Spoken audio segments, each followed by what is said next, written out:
It's International Week. No one's thinking. It's like we're on Bake Off, and every week's a different week. Well, they open Strictly all the time, don't they? Do they? Yeah. This week it's Movie Week. This week it's International Week. And then it's Hollywood Week, which is the same as Movie Week, just with a different... You don't get rugby league people on.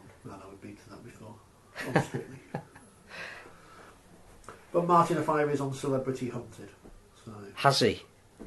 Is he? Yeah, he is. Excellent. Don't know if they've caught him yet. And for those listening to the podcast who like their extra bonus material, we have a special guest. 74 people are waiting to watch. I'm just waiting for the camera to be set up. I think that's will do. Yes, that one. I've pressed done. Go live. Press the wrong button. Go live. Going live. Going live. That was a programme, wasn't it? Going live. You're old enough to remember Tiswas, which I love Tiswas. I was a devotee of Tiswas. Do you remember when, obviously Tiswas in its pomp with Tarrant et al. And Lenny Henry. And then they all left, and they left like the Tiswas B team. Well, they went to become an adult programme, and Yes. it didn't quite work the same, because it was almost as if it was subversive in the morning, but when you could get away with it at night, it wasn't quite the same. I'll show you that message. If you're wondering where Mark is, by the way, we've sent him to put together a consortium to buy the Bradford Bulls, or whatever's left of them, so that's why he's not here this week. We will. The good news is... Apparently have a special guest coming No, we do have a special guest. He's on his way. And people were surprised when you said he, because they thought it'd be her, but she's not her. That's next week. He's coming from 8,000 miles away, our special guest. I don't know where that could be. And it's in reverence to the fact that it's International Weekend. Well, it's International Month now. And he has one of the great stories of rugby league to tell. It's just that he's... Late. Well, he's on... I was going to say Caribbean time, but that might give it away. Is it the head of the Bermudan Rugby League? Bermudan Triangle. Got to love the fact League Express this week, because obviously there's nothing going on. Have to fill pages. Half a page of international squads. Some people say. Headlines in the papers today, by the way. It's Magic.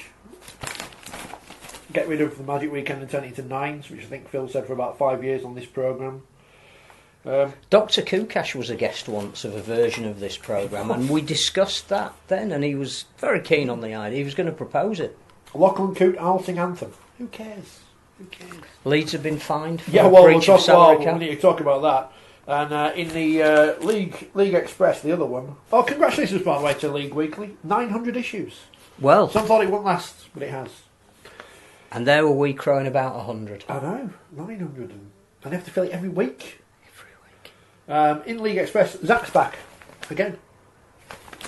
I'm sure he's after. So is that 900 issues that Dave Parker's been speculating about potential transfer? He's talking about non-league football in this week. He's just running out of things to talk about. I don't know.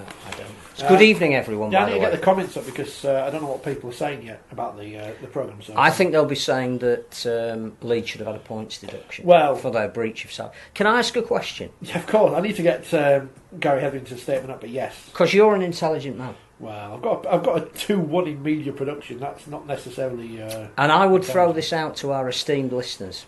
He said, filling while the guest arrives. Yeah. This show used to be good. I don't realise that. When it's claimed that a salary cap is live, the word being live, why are we now hearing about a breach from 2018? Would be my only comment on that. Obviously, the funny thing about this is, of course, Leeds have overspent accidentally. Accident, an administrative error. On Luke Briscoe, among others. And we're still rubbish, which, if you're going to do like Wigan and Bradford, and avoid relegation. You're going to break the world transfer record to make sure you don't get... Talk about hiding in plain sight, Wigan and Bradford. I don't know which iteration of Bradford that was now. So Leeds have got a £10,000 fine with another 10,000 held over. Yes. And because it was done in agreement with the RFL, rather than going to an independent tribunal, it's the RFL, not Super League, just to confuse everything. There is no points deduction. Well, there was no Super League in 2018. No. But apparently it's a live cap. It's a live Only 2 years late. And that's why we don't know about the financial transgressions of, say, teams in the Championship, because it's not live in the Championship. And the other big news was one of the consortium for the still called Bulls at the moment has pulled out, but the consortium itself is ploughing ahead, and positive noises from Red Hall about accepting their bid. I've got this. The things are, so you're going to fill 2 hours with reviews of the papers, hashtag space filling? Yeah, no, we have a guest who you will be absolutely enthralled by. Gary Hetherington. It's not Gary Hetherington. He's not the special guest. He's not come from 8,000 miles. He is. He's only some more Australians. He's trying to find Trent Merritt. I've seen him on the posters around Henley yesterday. Gary Hetherington, CEO of the Leeds Rhinos, not director of rugby. That's the other fella. There's also the director of rugby of the England anyway, this was an administrative error on our part for which I take responsibility, and we are obviously disappointed to lose our 23-year unblemished salary cap compliance record. One of the few remaining clubs still to have one. Did Martin Kellner write this? Yes. There's one for the one for the aficionados. Unblemished. And he says some other things and explains where it all went wrong for Leeds, but it was to do with the late lodging of contracts. Yes. It does give everyone a chance to kick Leeds Rhinos, which is part of the. As you say, had they won the competition in 2018, possibly would have been worthwhile. And the people moaning about they don't get a points deduction is, of course, they didn't break it by enough, and the club said, "No, you can have fine." And it was by agreement with the governing body. Yeah. So how that works, I don't. In future, agree with the governing body. Ronald's moaning about the camera angle. Apologies, but I think it will work better when there are 3 of us in the studio. I think our guest deserves all that room when they turn up. Get in touch on Facebook and on YouTube. I'm a bit discombobulated today. I think the events of the last couple of weeks are all starting to catch up. I will say, lots of criticism about what's happened on this programme and such for the last couple of weeks, and it's almost as if we're getting blamed for making a decision. Decision's made. If you don't like it, I think the other thing as well is that there has to be a degree of integrity in what we try and do. We think we've done that. There is nothing finite or permanent about what we've done, but we needed to take a stand at this particular point. That's all it is. No more, no less. As I always say, there's a million other rugby league podcasts out there, some of which are rubbish, but they exist. If you want to go patronise them, if you will, rather than us. That's your choice. Try us all. We're all different. At the end of the day, I don't want to get into that whole we're doing it for free thing, because I think that's disingenuous, or is when other people say it on other programmes. But we are here of our own volition. Who knows how long we'll be here for or not. However long the good people want us. But we did have an exclusive international weekend this weekend. We're not talking about anything domestic. No. Because that's all finished. And overall, very successful, I would have said.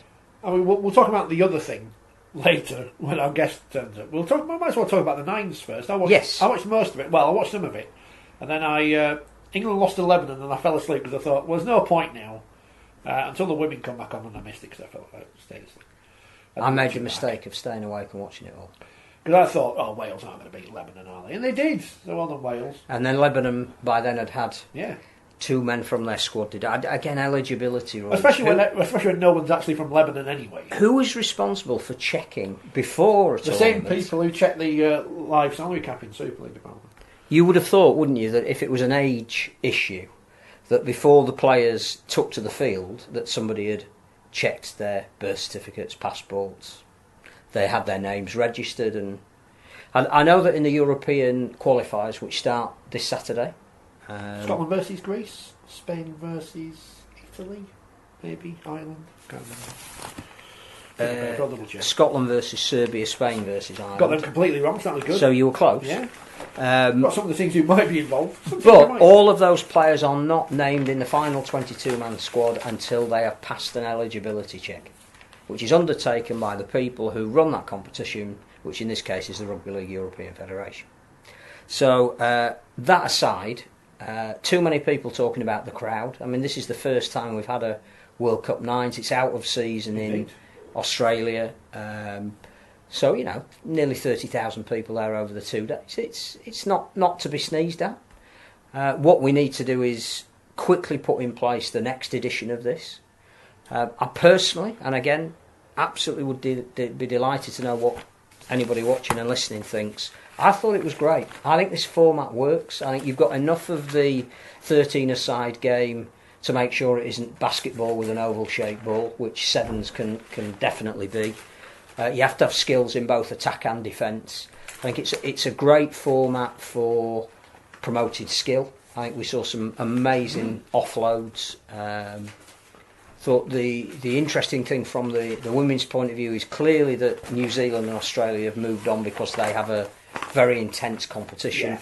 But I think England showed that they'd moved on as well. They haven't necessarily closed any gaps, but they lost the Cook Islands in the World Cup.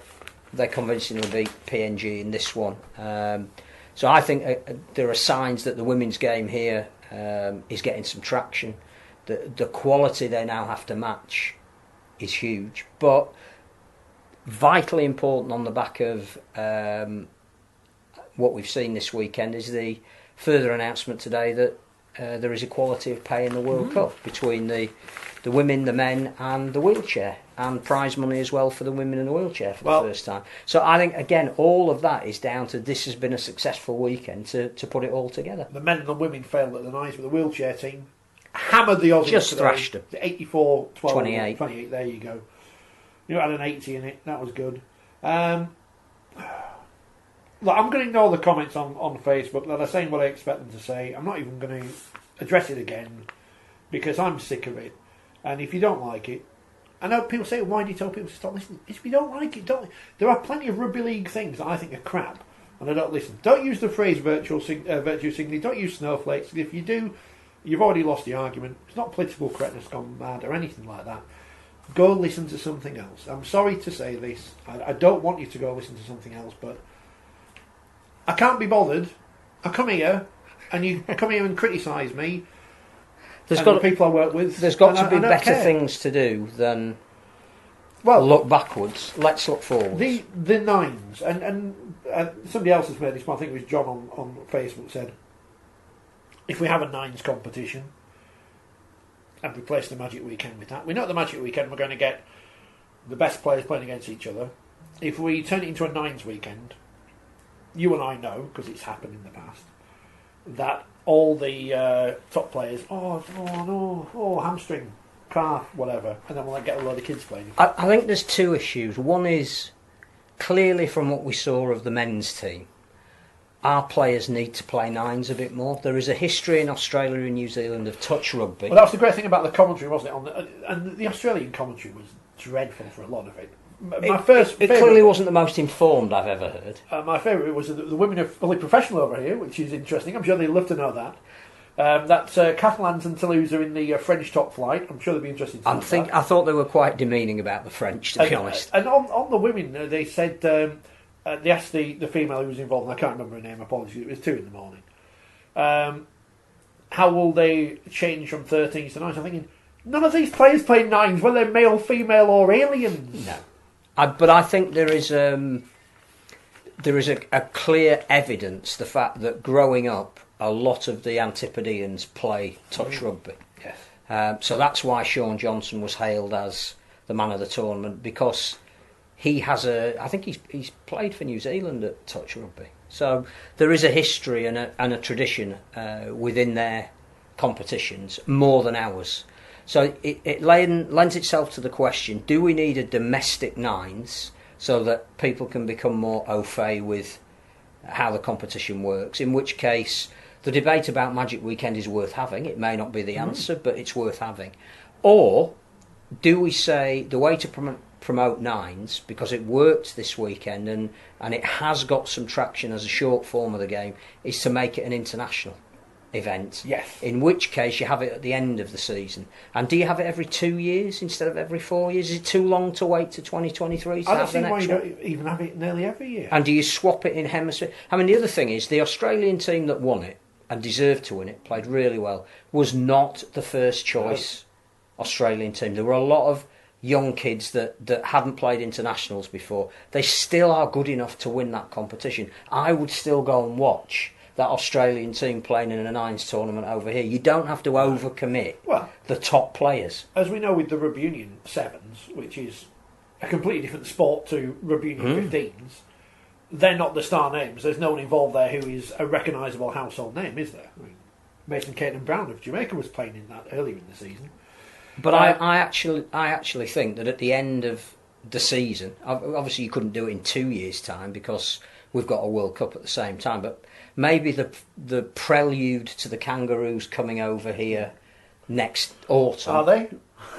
Apparently, would be Comes out in a moment. A nines tournament. Yeah. Stringy Bob has said, can the nines become the empty August bank holiday fixture now the Challenge Cup finals move to July? Again, I think it depends if you want a domestic nines or an international nines. If you have a domestic nines, and we've said this for 3-4 years, I think you have to make it an event in its own right that entices the top players to play. So there has to be £100,000 winner takes all prize money. There has to be a series of concerts between the games. There has to be a powder hall sprint so we get to genuinely know who the fastest person in rugby league is. And there's prize money attached to all that. So if you are Jermaine McGilvray, you want to be running against Tom Johnson just to prove who the fastest man in rugby with a ball. Yeah. All that stuff. So I think you've got to really turn it into an event, and then all the top players will play, and that will. The other thing about a domestic that I like is that when the fixtures come out for Magic Weekend, your team will play on one of the 2 days, and the decision is yours as to whether you want to commit to staying over and going to a day when your team necessarily isn't playing. If it's the format that we saw at the weekend, then your team would play on both days. You might play one game on the first day and 2 games on the second day. So the incentive is to make it a festival and stay and be part of it, and everybody, make a commitment to it. So I can see it working on a number of levels. But what I really liked was it was just genuinely enjoyable. Yeah. It showed off all the skills of the sport. There were some massive hits. Clearly, what about that tackle from Kelsey Gentles on the Australian? Brilliant. Stopping the Toronto was good. And there were some sublime moments of skill with flick passes and trying to create overlaps. Well, I mean, here's the point made by a couple of people. Matt has mentioned it, and Dean as well. Did we, England, pick the wrong squad? Yes. Well, I think we could have picked... the Lebanon game proved that. Well, I think Australia picked one bespoke forward. But they had people like Wade Graham, who's played standoff and is the size of a forward. But they had people who were picked for their ability to move the ball. And I think we picked a pretty stereotypical, we'll have our couple of props and we'll have our couple of back rowers. And so, yes, I think that's, again, part of us learning how to play nines. We're going to talk a lot about International Rugby League because that's all that's going on at the moment. I've been going you. The Rugby League International Federation had a conference. Congress. Congress, sorry. Conference is next year. The big news out of it is Ralph Rimmer's had a shave, which I tweeted about on Friday night, I think it was. Not a suit that fits him, but a shave. Or was it Saturday night? I can't remember. And they did lots of talking. Steve Mascod managed to sneak in. I don't know if he's got any International Rugby League t-shirts to flog. Probably got some RLF ones, because as much as it's nice that they're talking about having a peacetime competition between the Armed Forces of Australia, New Zealand and the UK, along with the Turkish national side, right, that's a great idea, wonderful. And they've changed the name of the RLAF to International Rugby League. But where's the bloody calendar? Well, because, we're going to talk about this with our guest. But hats off to you, because my thought when I read the press release, we're chasing name, is wonderful. We've had a lovely time. Lunch was great. Where's the 8-year calendar we were promised 8 years ago? The IRB rebranded as World Rugby, but no one cares in the real world that they've changed their name, because everyone doesn't care. FIFA could change its name to the World Federation of Football, and no one will care. Well, because they've got a calendar, we know when everything's going to be. You hit upon it just before by saying, are the Kangaroos coming? The fact is, we don't have dates and venues. We know, don't we? But we should be buying tickets, shouldn't we? You had that briefing, weren't you, a couple of years ago at Leeds for the World Cup? Was it I can't remember which briefing it was now. Was it the one where they unveiled the cockerel? I think where we were told that Australia were coming next year to play England, and people were going on, well, not Great Britain, because Great Britain aren't in the World Cup. And Great Britain is a touring vehicle. Without going back over old ground, and as has been proven pretty much by the squad apart from Lachlan Coote, it's England. The England team is the main focus, and it should be. I think we'll also find that we got a fair amount of money towards staging the World Cup because it was from Sport England, not Sport Great Britain. And the Northern Powerhouse. It's interesting thing, in the first issue of 4020, a big picture of David Cameron. What happened to him? Frightening. So the ninth, I enjoyed it. I think they staged it in a fascinating way, didn't they? Friday night, obviously, which was the night in Australia, and then the Saturday throughout the day. The problem is, I guess, if we had it over here at the end of the season, we were cold yesterday at Headingley. Yeah, but we're nesh, aren't we? Because we used to go to those games at the start of the season in that weather. Yeah. I don't know, would you want to sit out all day? No, the fact that's another very good point, that it's spring over there and the weather was 30 degrees, so it's conducive to doing something like that. Whereas you're absolutely right. If it's 6 degrees and you've sat there for 8 hours, you'd feel it. Did Wayne forfeit the semi-final versus New Zealand just to give his spine 1, 6, 7 and 9 and props them out together? I fell asleep by that point. I think we'd even wanted to win it, wouldn't they? Yeah. But did he pick the wrong squad for the competition? I think we would say perhaps yes. But who are we to outweigh Bennett? Well, we're here to have an opinion. I think he needed more genuine speedsters, and yeah. I would have liked to have seen Jake Connor have his hands on the ball more, because I think his style of play is conducive to nines, and you become a bit part player if you play a very structured format. It has to be slightly improvised. Very impressed with Samoa, who again didn't have all the big names out, but played it beautifully. I thought they enhanced the tournament. Disappointed with Fiji, who, for me, I thought, again, they're going to perhaps working on the principle of rugby union sevens, that they're going to embrace the idea of speed and moving the ball about. Never really got going. Got to see the Tongan Invitational. IX. I think it's safe to say our guest is about to make his. Right. Do come in. Is it Brian Barwick? No, it's led upstairs by Brian Barwick. That's absolutely freezing. You're wearing layers, man. Take a seat. Make yourself at home. We're on air. Yeah, well, we've just been talking for 25 minutes, haven't we done that? But absolutely nothing. We haven't told everybody who you are, but now it's obvious. I think you must be glad to get back to Jamaica tomorrow. Very much. We should formally introduce you. For those that don't recognise him, because he's got 75 layers on. Not only the coach of the Jamaicans, the director of rugby of the Jamaican Rugby League Association, with one of the greatest stories of rugby league to tell, which over the next hour or so will let people in on your story, which I find astonishing. Privileged enough to have known you for a while, and the work and the effort and the sacrifice that you put in. First of all, obviously we can now talk about yesterday's game, because we've been avoiding that. Brilliant performance by your boys in the second half in particular. Took them a little while, I think, just to get used to that speed of play. But once they did, left a real impression. You must be delighted with that. Yeah, definitely. First, thanks for having me here, guys. Apologies for being late. You're on Caribbean time. No, I'm still thawing out, So, just had a few errands to do with Alex. And, yesterday, fantastic day, historical day for us. I was warmed by the performance in the second half. I was a bit worried, first half when we were a bit under the pump. As I said, the speed of the game definitely would have taken a toll on us. We made some bold moves. We started off the domestic boys. Kamisi McCain started at prop as well. So I was happy at the end of the game.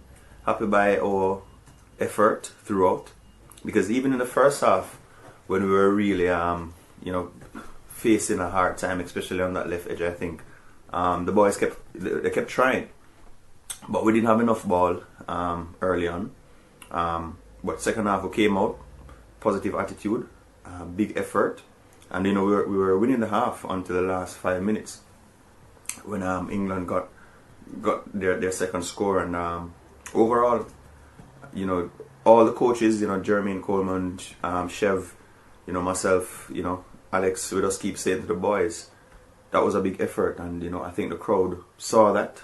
They never quit, and I think the most important thing is that it was a credible performance by Jamaica. In terms of the occasion, for a lot of the guys, I mean particularly the two domestic guys that came over, that's got to be the biggest crowd they've played in front of, probably at the most prestigious stadium they've ever played at.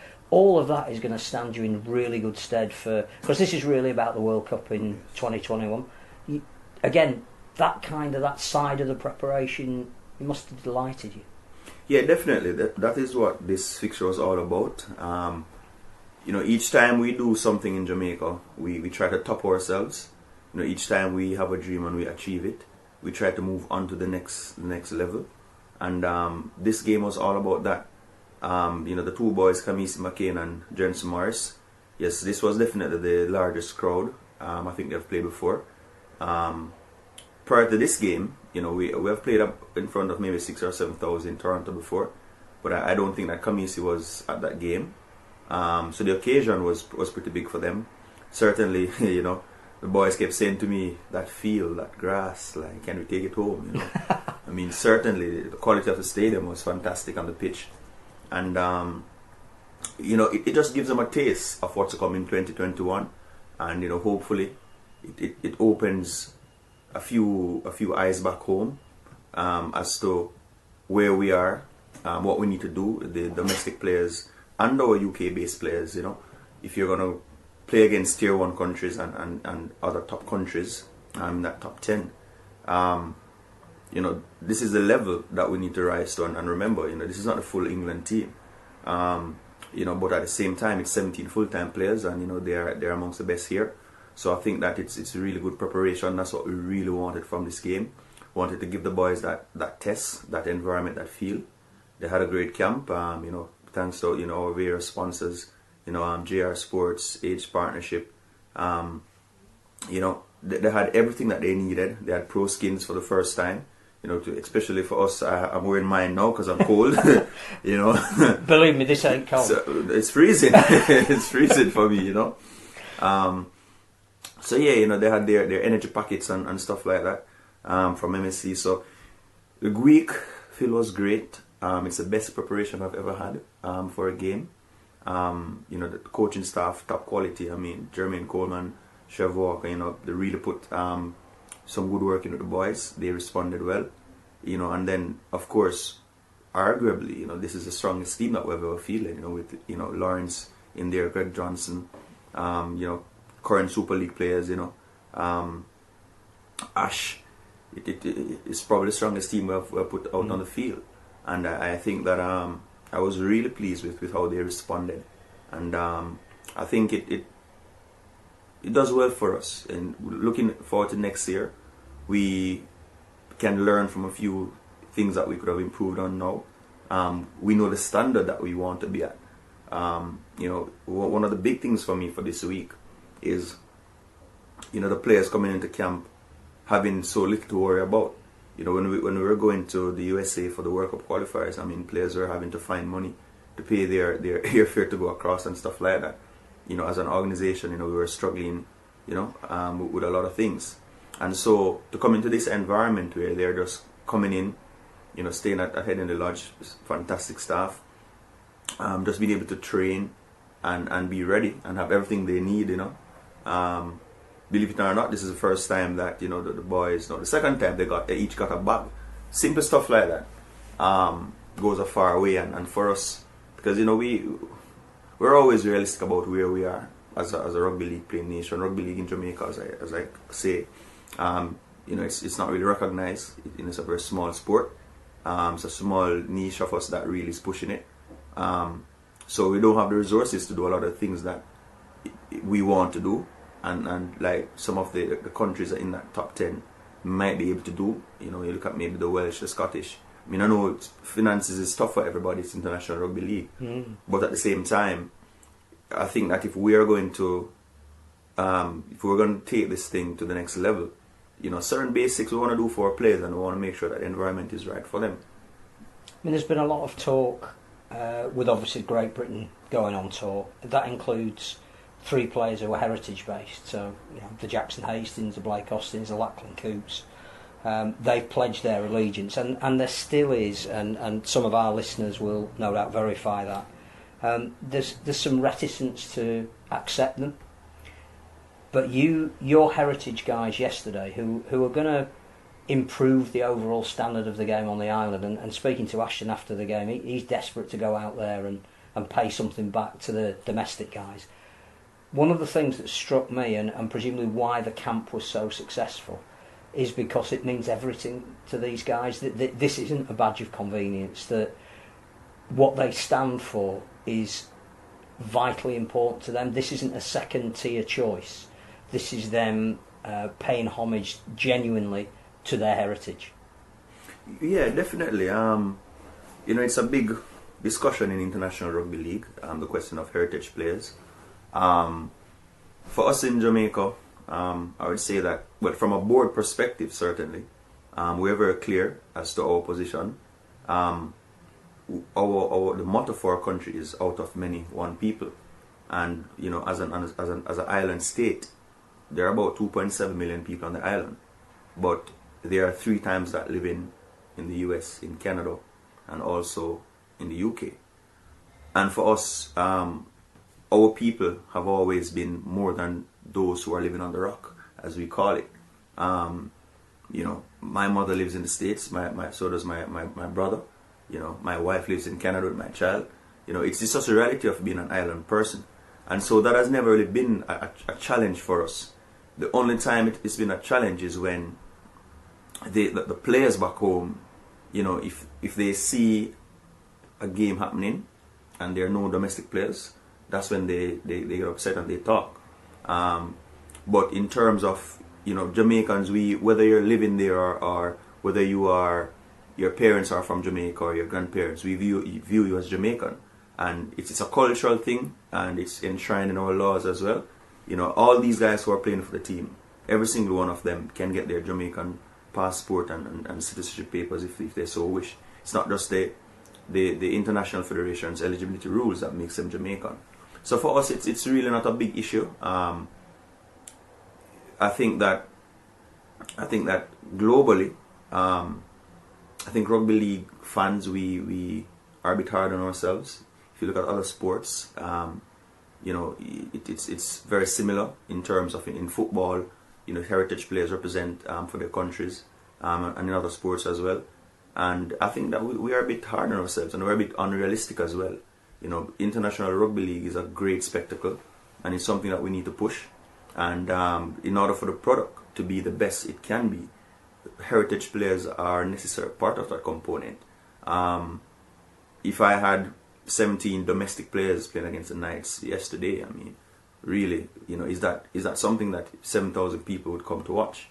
So we have to be realistic about where we are, and we also have to be realistic about the world that we live in. I think it's a bit small-minded thinking, when persons are saying that, well, you weren't born there, so you shouldn't represent the nation. I think that's ridiculous, because everybody's situation is different. People don't know why people left their homeland and went somewhere else, and so I personally, it's something I have a problem with. on the other side of the coin, for me the thing is, we're developing the game internationally, so you can't ignore your domestic scene. I cannot support or believe that you should take a team to the World Cup and no one from your competition is in there and playing. For me, that's a problem that I have, and I think that it's rules to address stuff like that should be brought in my personal opinion. So there should be a quota that says Definitely. a minimum amount of your 22-man squad have to be from the domestic league. Definitely, and whether it's one has to be in the field or whatever it is, that's what I think.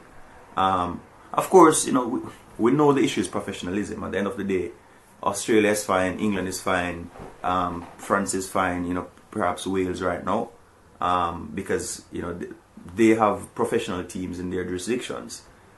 But for everybody else, really and truly, it's not the case, and it's a tough one because again, it comes down to the spectacle on the field. Sometimes it comes down to a safety issue. But in my opinion, you can't get to a World Cup unless your domestic scene is at a certain level, because you have to be an affiliate, so you must have a certain number of club teams and junior teams playing. My gosh, man, you can't tell me that not one guy from that scene can go on a World Cup field. Otherwise, we're wasting our time. So for me, that balance is needed, and I know that culturally here in England, I'm aware of the situation where the 3 guys are selected to the Great Britain team, and a lot of comments, I've read some of the comments on social media. And for me, it's not a question for me because it's a cultural thing, and the culture, I don't understand the culture here. It's much different from in Jamaica. So I'm trying to figure out why there's such strong sentiments, but not being from here, it's hard to to feel it. But I've seen a lot of comments about it, and I personally don't know the individual situation of each player. I know that some of them, their grandparents are English, but I don't know how long they've been living in the country.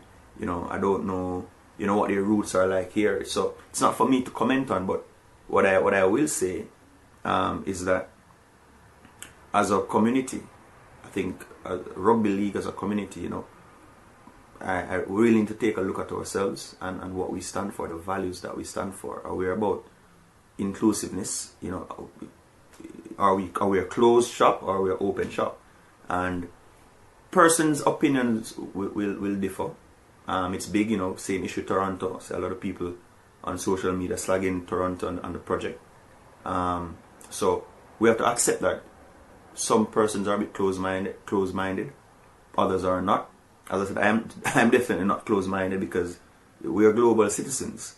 So I think that we need to embrace diversity in the sport. We need to embrace the different dynamics that can make the sport a great global sport, and instead of view certain things as weaknesses, see the strength in it, because ultimately a strong international product is what we should be about to get rugby league as a mainstream sport. It's too good a sport not to be a mainstream sport, and so personally that's my strong belief, and that's what I will always support. We've had some response. You haven't introduced the guest. I did when he first came in. No, you didn't apparently. Oh, okay. Romeo Montieth, the head The coach great of Romeo Jamaica. Montieth, one of the great evangelists in the sport of rugby league. Austin from the Serbian Federation has proposed a friendly. Now, he's put Serbia versus Jamaica, but if I was Serbia, I'd be saying that we'll play in Jamaica. Yeah, that would be cold if you went to Serbia. Play in February. Martin was on last night. He left a comment on YouTube. This might be a tricky one because it might not work out for many various reasons. I think Toronto went down the same route. But he says, here's something worth raising money for. How about some scholarships for a few of the best young Jamaicans to come here for a season, be registered with a League One or Championship club, but also with a National Conference club, and play at the best level they're capable of every week. They're likely to develop greatly while here and help to raise the standards back in Jamaica. I guess there's all kinds of visa and legal issues about that, but in theory it's a good idea. Yeah, again, it's not just visas. In my opinion, again, it's how serious do we take international football, and what's the vision for it? Where do we want to go with it? And as you know, it's human beings who makes decisions. The bottom line is that rugby league as an attractive sport for elite athletes from non-traditional areas, it's not a viable option because of the current thinking, I think, of persons who control the process. Because ultimately, in Jamaica, I can tell you now, hands down, there are domestic players good enough to play in League One, and there are domestic players good enough to play in the Championship. I will stand behind that boldly. But the simple fact is, the pathway is not there for them.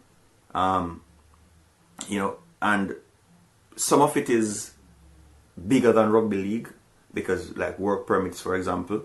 But I think rugby league can influence certain decisions. So in other words, right now I believe that in order to get a work permit for a Jamaican rugby league player, I think, if I'm not wrong, because I was told back in the day that, one, you have to be in the top 17 or 16 in the world at the time, and that the player would have had to play at least 75% of their last couple internationals. So, we are there now, but at the same time, there is no proactivity, there's no proactiveness from anyone to say, okay, open the door for one person. One person can be a role model, and pursue that. And that's the issue with the sport. I look at lacrosse. Lacrosse came to Jamaica after rugby league, and based on their approach to the sport, they went into high schools. They don't even have clubs. It's just high schools, right? Right now they're in over probably 20 or 30 high schools in Jamaica, supported by the American Lacrosse Association, and they've been going to tournaments overseas, and they've been taking the players into US colleges. So a lot of my rugby league players have left and gone to lacrosse, simply because a pathway has been opened. That is what is needed, a pathway. And it's the same for many countries, really. Serbia is on the rise, but really and truly, is there a pathway that we can establish for developing countries so that one or two persons can become role models? Why can't a Serbian national or a Jamaican national be signed for a League One club? I don't see why not. Well, you brought two guys over who clearly are of a standard that perhaps will benefit them playing a season over here. At least we play in the summer, it's quite warm a bit of the time. Yeah. Very short bit. But I'm perhaps more importantly even than them playing over here in the near future is what will they take back for their teammates? I thought Kimsey, physically stood up to some guys who we've seen playing Super League week in, week out. And he may have done a couple of short stints, but he wasn't found wanting in any degree. Jensen, difficult for a winger to get his hands on the ball late on in a game, but that experience will do him the world of good. What will those two in particular take back to their teammates, and how will that spread amongst the domestic players back home? Well, I think the energy will be positive. You can't get experience unless you get experience, and that is why I made a decision this year to say any Jamaica team playing must have domestic players. We have to move away from just simply saying we don't have the money to bring a player across, but we have to.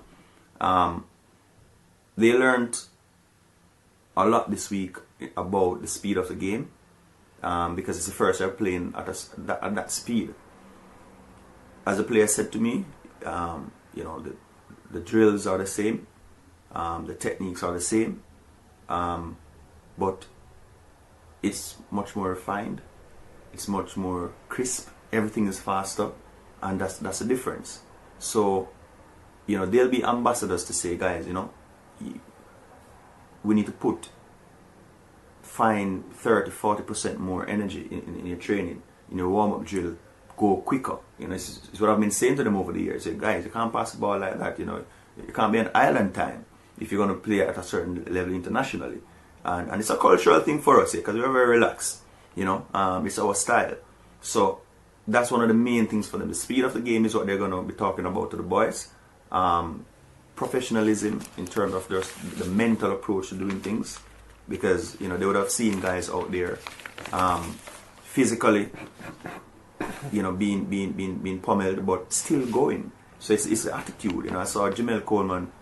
He got a late shot from one of the Knights players, and he knew that there was no half on the bench, and he was just fighting on. He didn't want to come off, and he played on for at least another 5, 6, 7, 8 minutes. With his hand, and I was like, oh my God! And I think he needs to get off, but he didn't want to come off. That's the difference, because back home, man is coming off the field, man in pain. I'm gonna go sit down right now. So it's a mental thing as well that needs to be different. And as I said, I was really impressed with Kamisi. Kamisi is one of Kamisi was perhaps the second or the oldest player in the camp. A lot of people don't realize that Kamisi is about 32, 33. And physically, as I said, he held up quite well. The big thing for him was, the speed of the game was shocking. We told him about it, but to experience it is different. But the air also, I feel, was a big factor. I think he gassed off for about 15 minutes. But the main thing was just feel of that air, because he felt as if his throat was bleeding, and I know what that is like. So I was just there thinking, when is he gonna fall? Because that pace, it's different. And it's like when certain teams come to Jamaica and play in the heat. Whenever the Barla guys come, or the Lionhearts guys a few months ago, they struggle. We have to stop the game for water breaks after 20 minutes, and but one thing I notice about them, again, is the mentality. So they'll be dying literally, but they're still running, they're still pushing themselves. And I think that's the difference between being in a country like England, where rugby league is a professional sport. There's a clear pathway, and that if you want to progress, you have to push through the barriers. And I think that's where we're lacking in Jamaica, because we do it for fun. The players just play for fun, and that push factor is not there. It's only when you get them into a national setting and they know that, okay, only 17 guys can play. I may have 50 guys in training, and I'm saying to them, listen, these 1%ers is what will make you not make the team. So you're running and you're tired, but you need to keep running. Unless you have a medical issue, you're going to fall down, you need to keep running. That's the only time they start to lift themselves a little bit. So that's the biggest challenge for us. And I think these players, that's what they'll be talking about. It's that mental approach to the game. And I think Chev Walker, when Kamisi said when he spoke to him, that is what the conversation was about. It's that mental toughness, it's pushing through the barriers. Gareth says I'm too quiet. I'm listening to the guest. It's nice to have. We've got one of the most captivating guests we've ever had. So. It's fascinating to go through a press conference after a match and actually listen to someone speak for more than a minute answering a question.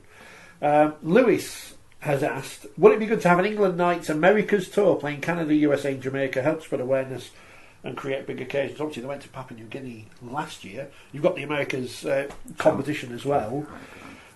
But you welcome, I'm sure the England Knights in fancy now, having played yesterday at Headingley in the cold. Well, Paul Anderson was talking about the most important thing, and we'll come back to international scheduling, because everything you've said lends itself to. We saw a great game yesterday, and we don't know when either of these teams are formally playing again. But Paul Anderson was saying the thing that he needs the most for the England Knights and the pathway they've got here is that tour element, the getting people together, the bonding in hotels, the feeling uncomfortable because you're in an environment or a culture that you're not used to. Jamaica would be the perfect place for them to come. You would look after them magnificently, but you'd make it difficult for them as well. And to have an England representative team, with the greatest respect to the Lionhearts and Barla, that carries names that people might recognise from Super League, that would be a massive next step for you if that could be arranged. Yeah, well, definitely. Again, it's another step up. a game such as that is possible in Jamaica.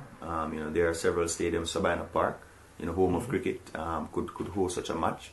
The National Stadium could host such a match as well. So it's definitely something that is possible. I think the US is also a good place that the Knights can look at in terms of on their calendar. Serbia, these are all countries that are knocking on the doors, and if given enough time and support, by the professional leagues in terms of releasing players, could put together teams that can be competitive on the park. So yeah, I definitely understand where it's coming from, in that it's really important to go on tour. It definitely builds character in the players. So I definitely support what they're going to try, what they want to try to do. I mean, PNG must have been awesome for them. So I guess it's about where else can they go to replicate something. And I mean, they did lose a match in PNG, so that's even better, because now it's with a team like the Knights. If you're going out and you're always winning, you're not getting what you really need to get from it. So yeah, I mean, it definitely could work. All depends on the politics. As I said, if players can be released, we certainly would give them a return fixture in Jamaica. The important thing for you, obviously, is building to the World Cup. It's a massive opportunity, not just for the first Caribbean nation to qualify, but we even saw it yesterday in microcosm at Headingley. It's a different audience. There were some people there you could quite clearly hear were at their first ever rugby league game. There were people bringing their children for the first time. There was a steel band which lent to the whole atmosphere of it. But what do you need? I mean, you were talking yesterday very eloquently about trying to get to the quarterfinals of the World Cup when you're here, and that's not an unrealistic goal, and you keep being told you can't do things, but you manage to get over those barriers that are put in front of you. So bearing in mind that America have been to a quarterfinals, that you should set that as a goal. But what do you need to do between now and 2021 fixture wise to be ready to achieve that goal? Well, I think quality fixtures is what is needed. Next year, if we can get a position that is similar, whether the Knights again, whether the full England team or Australia, in warm-up matches before, because I think Australia is coming to England next year. Well, we think so as well, although it hasn't been announced yet. Well, we hope so, right? So if that's on, certainly, a type of a warm-up game like that for us would be good. Games against Wales, Ireland, or Scotland, would be good for us. Teams that you would be targeting if you were to get to the quarterfinals that you need to beat to achieve that. Definitely in our hemisphere, France. France. You've been to France. That was a really good experience. Yes, it was, and they're really keen for a game again. So again, that's why for me, Phil, I'm so frustrated, because, as I said, when I came into rugby league in terms of getting involved, at a certain level, representing our board and everything, one of the first things I said every time I came to England was,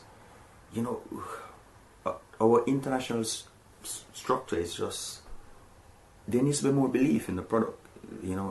Why are we doing this if it's not to make our sport the greatest sport there is internationally, for our fans and for our supporters? Because everybody believes that their sport is the best, and by all means, but we really need to believe in the product. I think that it's ridiculous that as countries, you don't know who you're playing and you don't know when you're playing. Progress is being made now. We now have the America's Championship every 2 years. We have the Middle East and Africa Championship. We have the European Cup and stuff like that going on. The Pacific guys are, having a set thing now as well. That's good. So we've been making steps. But what we need is, we also need friendly fixtures that are planned, fixtures that 2, 3, 4 years out, you know who you're playing, and I see no reason. I see no reason why, because right now we have, I think, over 40 countries ranked easily. You know, you could say, okay, whether the top 10 or to the top 20, you know, whether it's 2 friendlies, you have to play, and then, you know, 20 ranked to 40 is the same thing. So then it becomes something that is known. People can plan holidays around stuff like that. I mean, I'm from a poor country, but at the end of the day, I know people who, if they know that in 2 years' time, you know, there's going to be a game at place X, and I say, listen, Jamaica is going to place X in 2 or 3 years' time. That would be a great holiday for you, and watch the boys play. People would make plans, and it's the same for everybody else. What they do with the cricket. Exactly. The cricket international schedule it's planned out. The rugby union, it's planned, and I'm talking about the friendlies. I'm not just talking about the set tournaments. That's what we really need to do. But another issue of money, you know, that's the bottom line. But isn't that what the profit of World Cup should be used for? Well, I guess yes and no. I mean, realistically, you know, how much is the profit from the World Cup in terms of to extend to everybody in terms of fixtures? I mean, we know that if the full member nations, you know, get a grant. We know that, you know, the international body is starting to staff itself, you know, so things have been progressing from when I just came on board. A lot of things has happened, but we're perhaps just not at that point yet. You'll be pleased to know the refreshment has arrived, and it's hot. And it's hot. Good. I like that word, HOT. Bernard, this is not a Subbuteo Rugby Union pitch. It's just a generic Subbuteo pitch. You can play league and union on it. That's not an issue. Thank you for all the comments on YouTube. Plenty of them there and on Facebook as well. We did speak about the salary cap earlier, Dawn. We might. I don't think we've got anything else really have to say about it, did we? It hardly seems live when it goes back to 2018. I think we said. Unfortunately for the conspiracy theories who would love Leeds to be deducted millions of points and have all their trophies stripped of them, no more than I. They didn't win any the year they broke the salary cap. Yeah, they were rubbish. And they accepted their punishment in the way that Wigan, as Phil Wilkinson reported earlier, did not, and that's why it went to a tribunal last year. And Points were deducted. Leeds put their hands up and said, yeah, we broke the rules, it was accidental. We didn't mean to spend it on these players, did we? Look, it didn't do us a huge amount of good. So there's not much else we can say about it, Tom. But yeah, we mentioned this at the programme, and I think that's that on that. People are still talking about that. We're not talking about that. The World Nines. We mentioned them earlier. Obviously, Jamaica were not involved because they were here, but they should be. Because Nines is a perfect vehicle for development. That it's matches of 18 minutes duration, so you're limited. If you're with the greatest respect, a lesser ranked nation, to the damage it can cause. You don't need to pick a squad of 22. You can have 15. Exactly. Everybody gets the chance with unlimited interchange to be part of something. Is the mistake we made, if indeed it was a mistake because this is the first time, not to have an extra 4 teams and they'd be developed, the Serbias, the Jamaicas, the Canadas, that would have got massive benefit out of this? Well, it's a very political one. I have to be careful what I say.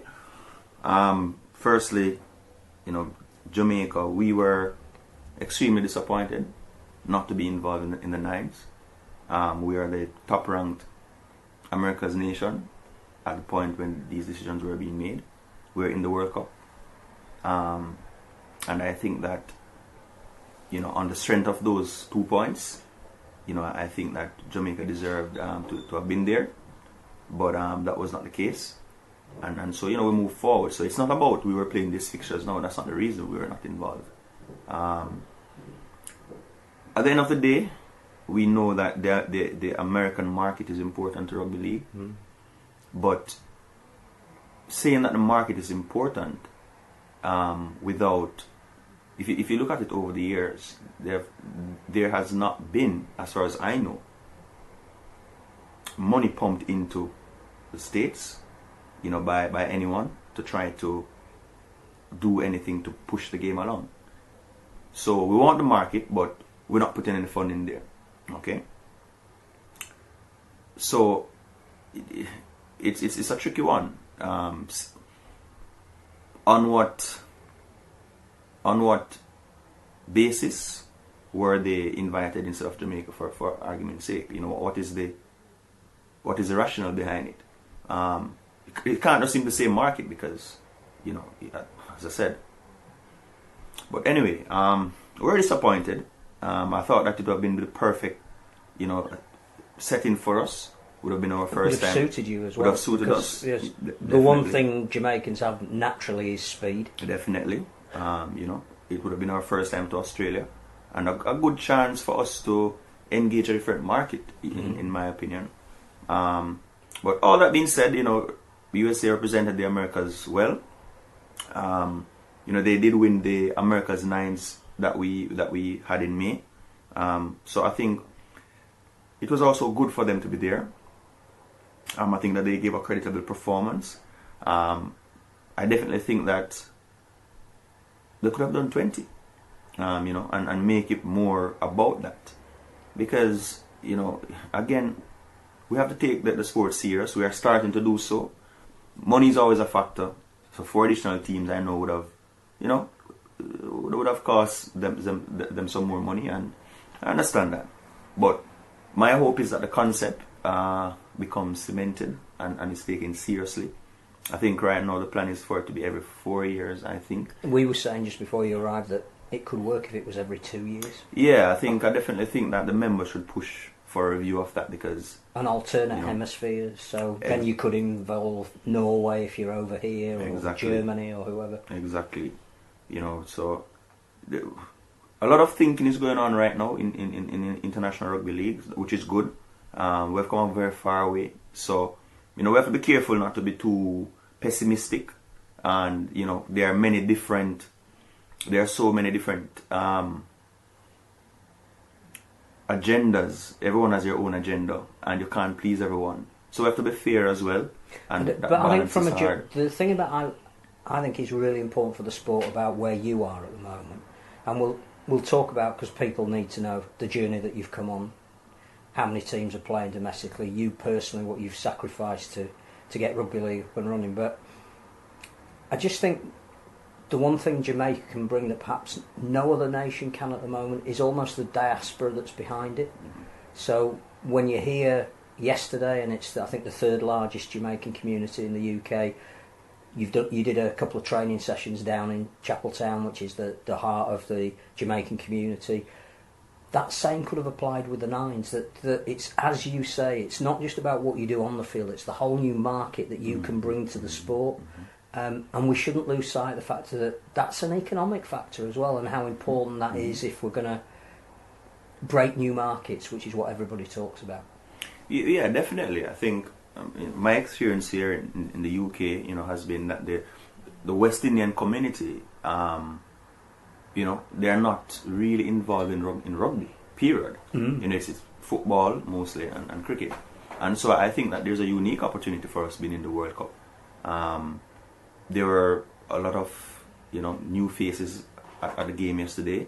I don't think a steel band has ever been playing. It was magic, wasn't it? We're putting together a petition to get rid of the band that's currently in the town, so we have that in every week because it was superb. Yeah, that was surreal, and as you say, it's a whole another market that can be tapped into if it's done the right way. There are over 800,000 Jamaicans. But it's playing and supporting, and I think that makes you doubly valuable. The other thing that you hinted at, obviously, was the change that we're now getting in the number of nations that are playing. But one of the most expanding markets is the Americas in its widest sense. So you played against Chile in the qualifiers. Colombia were given status at the Congress. There are other South American nations now that Brazilian women are playing in the World Cup. Argentina have got some. Can you foresee an America's Confederation with starting at Canada in the north and going right down to maybe Argentina in the south. Would that work? Is that something that we can develop? Yeah, definitely. I think the international board is keen on seeing confederations established. I think we have 3 now. So I think the Americas is the next big project, and I think over the next 5 to 10 years, or maybe sooner, who knows? Because it all depends on how quickly these nations become proper members, right? Definitely, I think again it's very important for us not to lose out.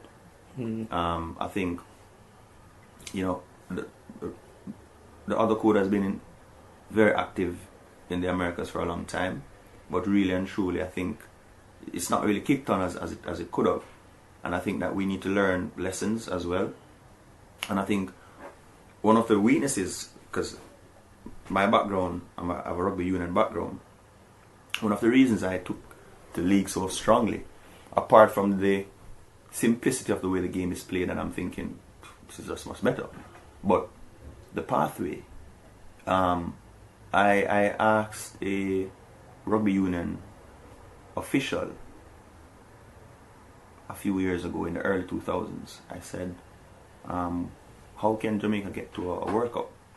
Because I'm a plain and straightforward person. And he started telling me, oh, so you do this in the Caribbean, you play these guys, then you play those guys, then you play those guys, then you play those guys, and if you win, you play those guys, and if you win, you play. And I sat there and I was looking at him like, that makes no sense. And I said, but that's almost impossible. What is the purpose of being involved if there's not a fair and equitable pathway to your World Cup? And then I was given a lecture about markets and about how Mexico's 100 million people and that's the market they want. And I realized that, that is not what sport is about. I know that sports is about economics, but sports is also about equality.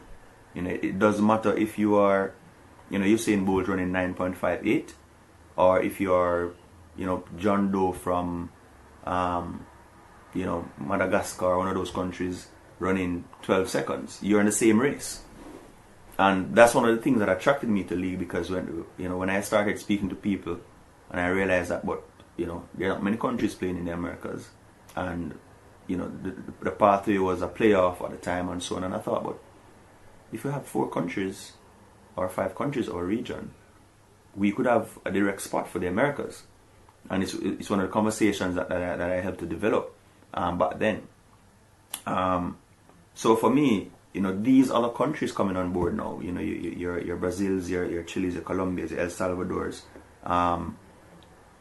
joining Jamaica, USA, Canada, it creates an excellent opportunity for us to come together as a region and really push forward our development and really further add to the credibility of international rugby league. And start to push for 2 spots in the World Cup. Exactly. I know that there's been limited but some interest in Trinidad and Tobago. Any other Caribbean nations? Because what they'll see is Jamaica playing in a World Cup in 2 years' time. You would hope that whatever the television deal is, it's on the BBC, that will filter back in some way. We would hope so. So that people will see and get that sense of huge national pride from being in a World Cup. There's nothing quite like being in a World Cup. We don't know yet where you'll be based, but hopefully it might be a city like Leeds where... Well, that would make sense, wouldn't it, with the large we saw that yesterday, yeah. Didn't we? If it's not London, it's not going to be Birmingham because there's no rugby league. Although Coventry, so wherever you're sited, let's hope that there's a link into the local community. But it will go back home. And do you think that might trigger interest in... we don't appreciate that, when you're in the North Caribbean and the South Caribbean, it's, the whole of the continent of Europe apart. But if you got more islands playing, would that help? Do you think there is an interest there that perhaps could be heightened? The funny thing is, interest has been there. You say Trinidad, and that's an interesting scenario. So our intercollegiate competition in Jamaica, has the University of the West Indies, and nationals from all over the Caribbean, they attend. And a few years ago, there were quite a number of students from Trinidad there. And they won the competition one year. They had about 6 or 7 guys. And I was like, but, these guys are going back home. We could have a Trinidad association established.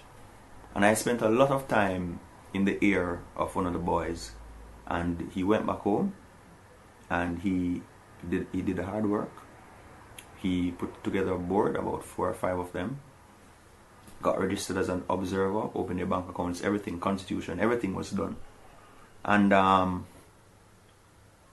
for them it was, okay, we have done what you said, so, we need to kick on now in terms of match official courses and, stuff like that, coaching courses and everything. And that didn't happen. It didn't happen. And, they wanted us to take the Jamaica team over there because they thought that would definitely bring interest. But again, we didn't have the money, so we couldn't do it. And then, I suggested maybe you could take some of the guys here, but, at the end of the day, when you're young and you start something and you think that there's just not the support system there, you see it as a waste of time. So the guys pretty much went off and just played rugby union. And that is how the association became dormant. And I think it's a missed opportunity because Trinidad is I think it's the second largest English-speaking country in the Caribbean, and I think it's a missed opportunity. They do have a decent culture of rugby union. They have their own grounds and stuff like that. Schools playing and clubs, and I thought it was a real opportunity. So that one went. I'm not going to say it's gone because maybe there can be some neighbor jealousy, us being in the World Cup, and maybe someone will have some interest again, as you said. We have spoken to other islands as well, but part of the issue, alright, so a few years ago, and again, it's just approach. One of the things I said, why are we not pushing Rugby League 9s? Because new nations, really and truly, playing 13s, it's difficult. And the appetite is not really there. 9s is doable. But at the time, I guess that vision was just not shared. Because, if you look at even the rules, having 9 teams, didn't help you to qualify to be recognized as a member, as an observer. It had to be 13s. And again, I think that perhaps that was a missed opportunity by us. Because we have to be realistic about the world we're in, the world and the type. Rugby league is a young people's sport. Young people are all about being on the move and quick and just go. So I think we missed something there. The other islands, the English-speaking islands are small in population. So it's kind of unrealistic to think that you can support a country like St. Kitts or Nevis or Antigua with less than 100,000 people, and they're going to have 8 club teams or 6 club teams and 4 under 19. It's not going to happen. I don't even think they have 6 football teams. But they might get a 9s team together. Exactly. And this is what UN has done differently from us. So all of these countries, most of them have 7 teams. St. Lucia has a 7th team. So I think, again, different markets require different things. In South America, we have Chile and Brazil and Argentina. You're talking about millions and millions of people. So you can start and then get to that point where you have a decent support base.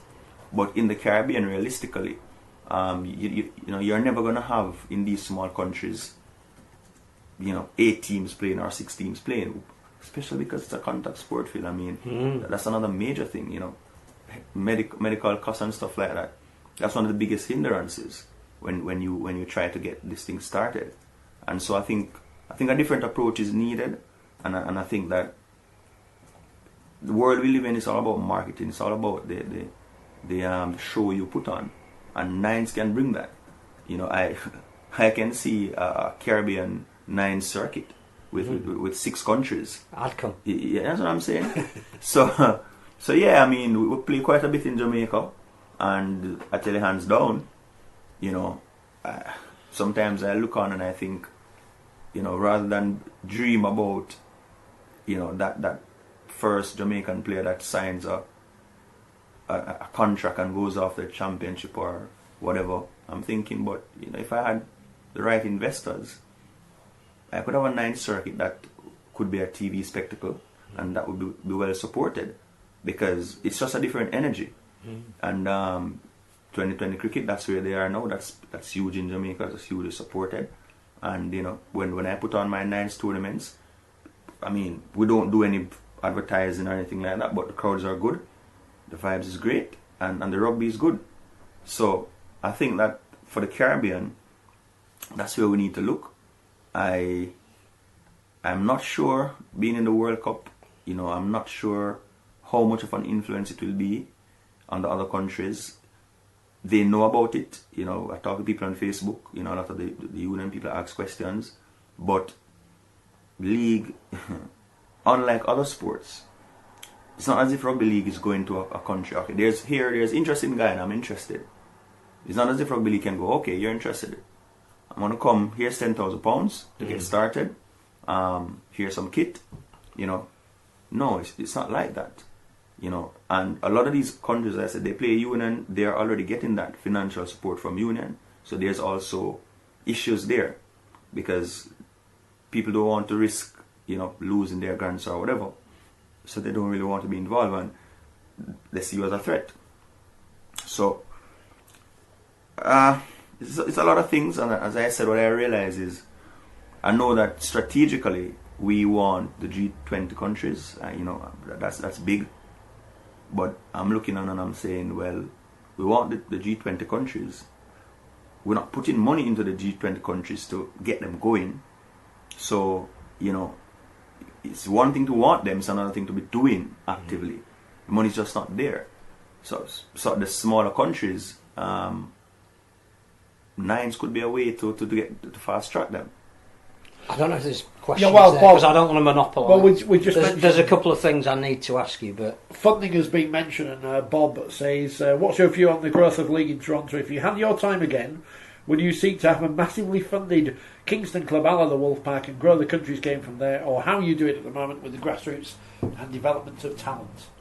That's an interesting one, because in Jamaica, we, for about 10 years now, we have thought that, you know, league is just different. You know, we think differently. So the first thing, Dane came out of Australia, used to play with the Newcastle Knights. You know, he started Hurricanes Jamaica, and that project was started with the intention of having the team play in the USA competition, and that would become our elite club. Over the years, I guess being around it and realizing how people think and stuff like that, I guess a bit of the enthusiasm has withered for us. But I have always, you know, had a vision where there's a semi-pro setup in Jamaica with one club or 2 clubs playing against other Caribbean clubs, or in the US or in Canada, to be honest. But again, you need an investor with vision and with belief, because I mean, Toronto, Ottawa, New York, Kingston or Montego Bay, you know, Florida, I think that's the future of the sport. So it's not on my radar in terms of energy right now, but certainly, you know, when Eric Perez told me a few years ago that, you know, one day he envisions, you know, being a part of Super League, I mean, I looked at him as if he was mad. I felt he was mad, and we had a long conversation about it. And you know, he said a lot of things, and I said, well, he's a dreamer. But less than 10 years later, the Wolfpack are in Super League, and there's New York coming up, there's Ottawa coming up. So it's not a mad dream. It's the world we live in. As I said, it all comes down to financing and marketing, and I think it would make a huge splash, because there's no there's no other sport at the club level doing that right now in terms of for rugby. For rugby, I mean, well, I guess the union guys are starting that now. They have a pro thing going now, and I know there's a team coming out of Toronto to play in the US thing. The cricket, they have done it with the 2020. But again, the models can be so different. Phil, it could be nines. It's cheaper, but so it could be nines. And then I think that's what we saw this weekend, that nines is a product in its own right that can be developed, that it will take some specialist athletes, but also what I like most about it, and we've only touched it over here, we had a tournament at York when it first started. You have to have all the skills. That for me, rugby sevens is basketball with an oval shaped ball, and whoever scores the last try tends to win. And nines works because that element of defence is vitally important. So both sides of the skill set you have to be successful. There is clearly more physical contact with nines, whereas with sevens it can just be about if you can get the ball wide and get an overlap, you score. I think we've got something that in developing nations is immediately marketable.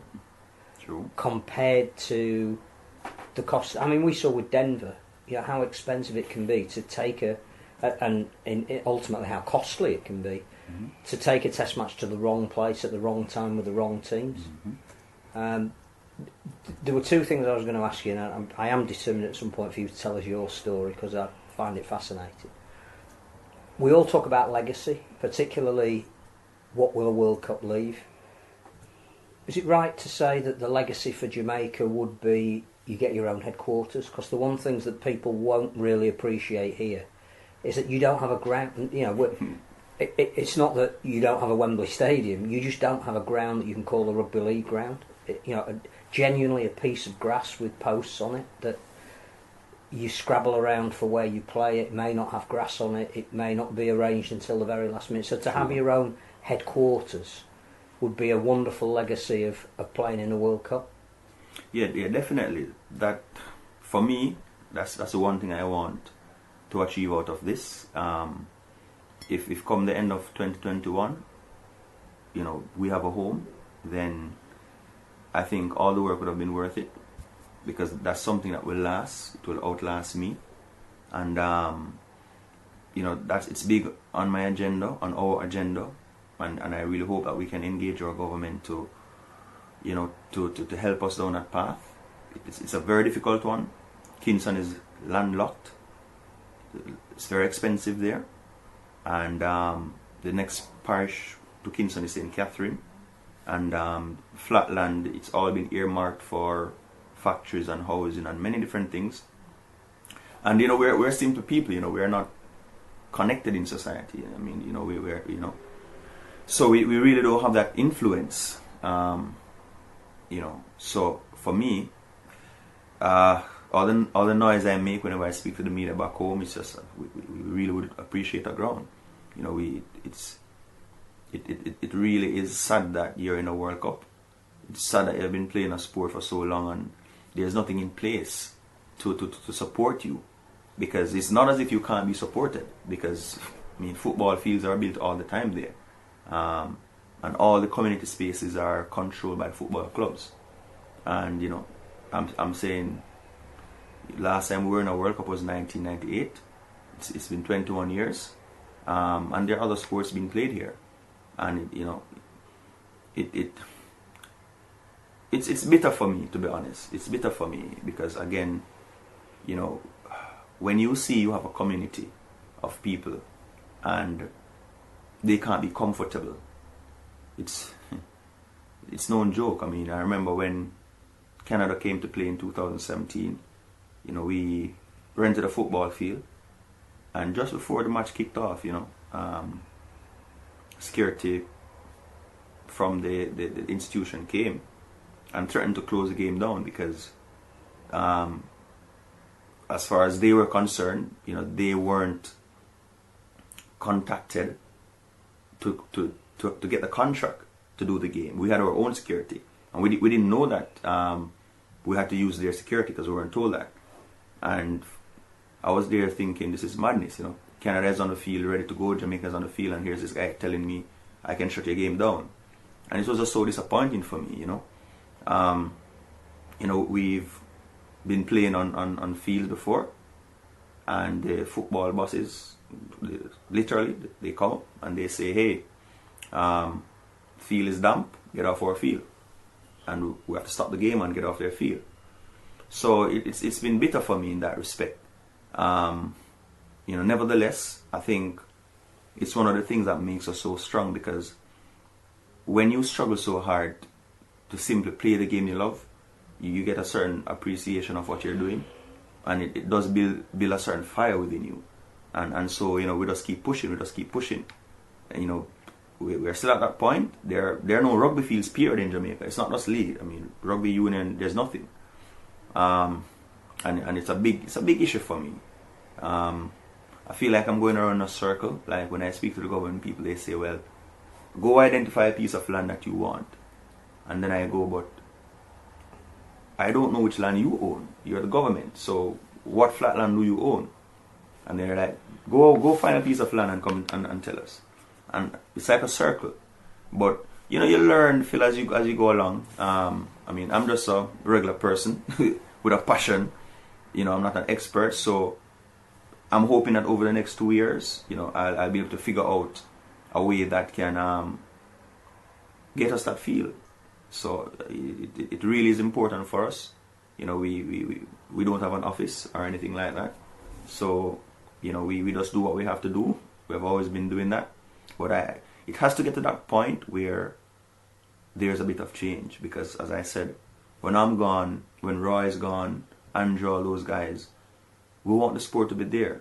We want kids to know that I can go to X place to play rugby league. There are some sticks up. I can practice my kicking. Every Saturday or Sunday, this is where games are. So we're going to keep fighting for it. You talk... I don't know if there's any... No. Okay. You talk about that burning desire, that passion inside you, that adversity that shapes you. The more you get knocked back, the more determined you get to move forward. Nobody in Jamaica epitomises that story as much as you do. Now, I know that you're quite reluctant to tell your story, but for our listeners and viewers who perhaps have not heard it before, and very few people have over here, it is astonishing what you have sacrificed personally to get this sport up and running. It almost came about it by accident because of injury. As you've already mentioned, your family doesn't even live in... Your immediate family doesn't live in the country where you're doing all this development work. Just tell us a little bit about what you've done and then why you've done it. Because it is, if we were to give an award for the person that sacrificed the most to further the sport, it would be in your name. Yeah, it's been a long journey. The history of rugby league in Jamaica started in England. I was just last night I messaged Steve Price to say, hey, Steve, tell me about the West Indies team that you guys started. Whose idea was it, And I think, he was saying that it was himself and a few other guys who, just looked at it and, got it off the ground here in England. Obviously, I was in Jamaica. I blew my ACL in 2003. I'd just been cracking into the rugby union national team. Was really enjoying playing, and I had an accident in training. And in 2004, I did surgery, and around about that time, Jamaicans were approached by the guys in the UK through emails, and Dane Campbell in Australia inquiring about, hey, there's this other code of rugby called Rugby League. What do you guys think about playing? The email went to our rugby union chairman, and I was a part of the union board at the time. And I remember him saying to me that, some persons have contacted him about rugby league, and it's a professional sport. And, because he's a chairman of the union, he doesn't want to touch it. So he's passed it off to the ex-chairman of Rugby Union, which was a person called William Masterton. So I heard about that at first, and we weren't really paying it much mind. But a few months later, there was a big falling out with the Rugby Union chairman and his right-hand person, who was Paul Morris. And we consider Paul Morris to be the father of rugby league in Jamaica, and I'll tell you why. So they had a falling out, and then we were all very disgruntled with how rugby union was being organized. If certain team was not in the finals, the field wasn't being marked.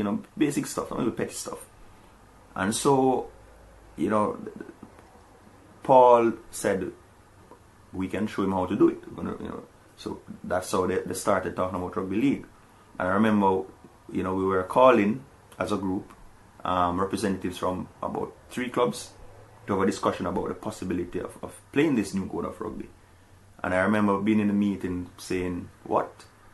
Why? We are already struggling playing rugby union. There are no kit, stuff like that, medical issues. And then, they said, well, we can do it right. We can do it the way it should be done. And I thought, probably just all talk, no action. And then I thought, by the way, how is this game played? And they said, well, we're going to show you a VHS. And they showed us a VHS tape. I think it was like a Super League game. And I remember we all sat there like this, that looks fun. There was no rucks, no mauls, no line. It was just quick. And I thought, that's how we try to play a lot. And so we got interested. We formed the first board. There were like 10 of us. I think I was the director of Junior Rugby League on that board. And then over the next few months, Paul and William, they really went all out in terms of trying to engage. Because these were Caucasian men. And in Jamaica, a lot of the business owners, a lot of them are Caucasians. And so they had the connections. And so things moved pretty quickly, sponsorship and stuff like that. They found a company willing to sponsor a competition if we could find the teams. And so we had 3 teams. And we said, no, we can't use 3. We need 4. So one club, Vauxhall Vulture, decided to branch off and have 2 teams, and we formed a 4th team called Olympic Angels. And I was with the Winnie Park Red Sharks, and I was on crutches. I remember the boys looked at me and said, Romeo, we don't have a coach, you need to coach the team. And I was like, no, man, I'm playing. As soon as I'm playing. And they're like, yeah, but right now you're injured, so you need to coach. And I remember turning up to training on a Saturday morning on my crutches, trying to teach a game I had no idea about. I would just watch the videos. I would sit with Paul, and Paul was the best salesman ever. Paul was like, yeah, man, I know about rugby league. My son plays in New Zealand, and you just do this and you just do that. And it was hilarious, because when I look back at what we were doing, it was semi-rugby league. But we were having so much fun, and the first ever game was played in January 2005 when all 4 teams came together. And, we picked 2 teams, I think red and blue, and they went out there and just bashed each other. A couple dislocated shoulders and, a couple sprained ankles, and I was like, it's brutal, but I like it, And so we said, okay, it's doable. And we had our first season, May that year, 2005. Paul was the referee. Paul would stand at the half line and call tackle 1, 2, 3, try given at the half line, because he couldn't be up and down. And we didn't know better. We thought this is great, this is good, So that's how we got started. And I was always interested in the administration side of things, because my mind is like that. And not being able to play really helped me to work around Paul, work around William. They taught me a lot about how to engage sponsors. Media stuff, Paul was really good with the media. Paul, was writing stories and sending out, and we were in the newspaper, and stuff like that was different for us. They did some good things. They got kit for all the teams, I think by 2007. So all the clubs look really smart in their kit, and we were even trying to do partnerships like with the football fields to put wells in and have the fields properly irrigated. So it was like a community project. That was the main thing that was different with with what we were used to with rugby union, where we were just playing out in the bush basically. No one knew much about union. And we saw it moving slowly. Move from 4 teams to 5 teams when the police came. West Yorkshire Police came across on tour in 2007, I think, and that opened our eyes again because we thought that we were just phenomenal athletes. We were fast, and then we saw these guys come off the bus and we're thinking, we're gonna run around them and just destroy them. And then, with Paul Riffin from half line calling 1, 2, 3, and 4, they still beat us. And we were like, no man, we're a bit off pace. We need to learn more about the sport. And it's like each thing that happened, I was more motivated. I was like, all right, we have done this. Can we do that? I started looking at the junior thing seriously. How could we have junior teams? We were told that we couldn't go into schools because of rugby union.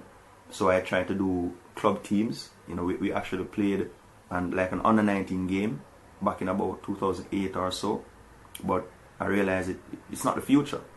And I thought, you know what? I'm going into schools. And so 2009, that's what we did. So I started looking at different things, and I really fed off Paul and William.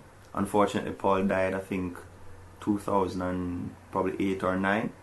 I was a chairman at the time, because by that time, people like William was like, I'm old, I've done the work, I show you what to do now, go do it.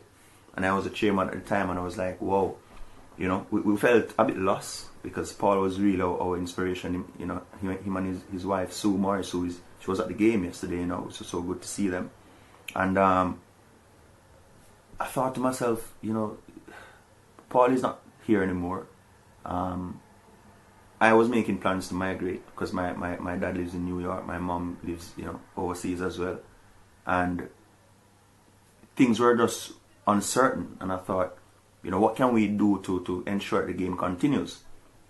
And we started talking to Dean Thomas, who was appointed as head coach in 2008, and Dean said, why not see if the RFL will help with like a development officer role for somebody. And so that's the last thing I wanted to do as chairman before leaving for my dad. I was supposed to leave like January 2010, and I remember spending over 6 months in 2009 negotiating, trying to get a position for a development officer. And it finally came through December, and I was like, yes, RFL said, they'll help to support it. And so, my job was to now find a person to do it. And I was like elated. I was like, yes, at least someone will be there carrying on the administrative work. January came around, and the candidates, no one really wanted to do it, because the younger guys coming out of college, they wanted health care, they wanted a pension, they wanted to know how much money am I going to get. We couldn't give them any of that information, and so everyone was like, they were very, and I was like, wow, after all that energy, I'm surprised that no one is jumping at it. And I spoke to my dad in January and said, yeah man, I'm still coming February, because I was supposed to go the end of February. But I was in a sad state, because Kevin was supposed to come across on the RLEF to do the interviews in January, and I couldn't find the candidates who I thought I would have, and I was just having a conversation with Roy, and Roy looked at me dead in the eye, because I was trying to convince Roy to apply, because Roy was in the banking system, and I was like, Roy, this would be good for you. And Roy looked at me dead in the eyes and said, Romeo, no, you should apply, because rugby is your passion, so this is what you should do. And I was like, no, I'm going to New York. No.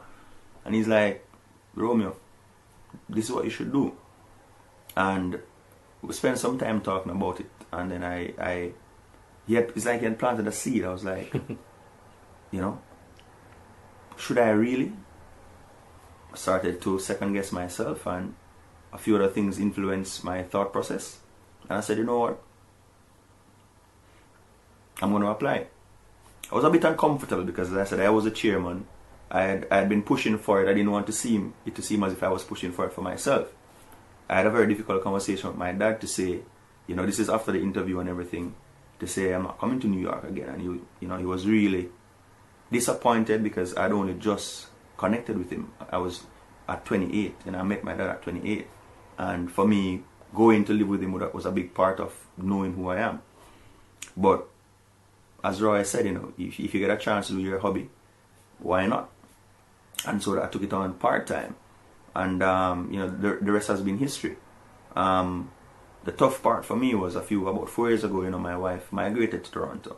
And, you know, I have a little girl, Zoe. And, you know, she wanted me to come. And, you know, it was a hard decision.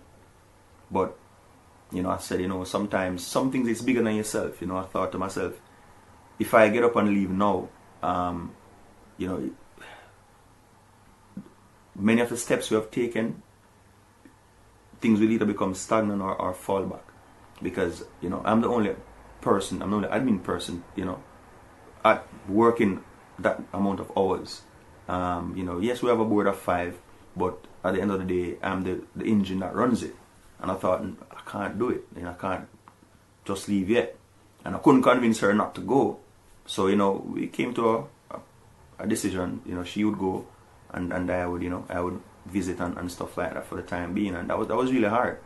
You know, when we qualified last year, you know, it was such a relief for me because, honestly, many times, you know, I've doubted if the personal sacrifice is worth it because family, nothing is as important as family, you know. You don't get a second chance. Every day I miss with my daughter or my wife, I'll never get back. And so, you know, to make that decision to stay was really big for me. And I can't say I don't regret it because it's family. But I realize that some things, as I said, it's bigger than yourself. And what I'm trying to do, what I'm hoping, we've qualified. A lot of things is happening right now. And I am hoping that by 2021, we'll have enough resources so that other persons can take up the slack and create some new dreams and create a new pathway that will contribute to the game. Paul has mentioned... Told you it was a great story. Yeah, people are enjoying it. The people who are still with us are enjoying this. Tim and Nicholas, because some have dissipated. I don't know what's up with them. Paul has mentioned Jason Robinson's comments. I've got John Davison, our colleague, spoke to him last week. Jason Robinson said, you go to a Leeds Rhinos game and you see very few black people in the stands. How far away are we from Hay Hills and Chabberton? A couple of miles, if that. There's a disconnect, but we want to bridge that gap and let people know that rugby league does exist and some of the top players are Jamaican. I guess it's more of a Leeds issue than a Jamaican issue, isn't it? And you know, I looked at the England Knights team yesterday. I didn't go there thinking, well, this is the thing that stands out to me.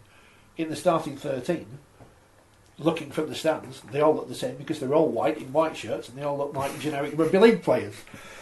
Cruz Leeming came off the bench and added a bit of diversity to the England team. I look back at England teams or Great Britain teams growing up, Ellery Hanley, Martin Afire, the obvious examples. Jermaine McGilvery today. How do we... But I guess, as other people are pointing out to John's tweet, you can't make people like something just because you like it. We love rugby league, but you can't just make... Rugby league's out here. Some Jamaicans are playing it. Come and watch. We saw that yesterday, plenty of people in the crowd enjoying themselves, and I guess the frustration is, and we spoke about this after the game, when do they next see Jamaica, all the stars of Jamaica in action, and how we, as a sport here, give you the support to do that, because we all need everyone to work in and push in the right direction. And as we said at the start of the programme before you came in, it's okay the Rugby League International Federation changing their name, but it means nothing if they're not doing things on the ground. I think the other thing that I've been fortunate to see the progress you've made over a long period of time. This isn't something that happens overnight.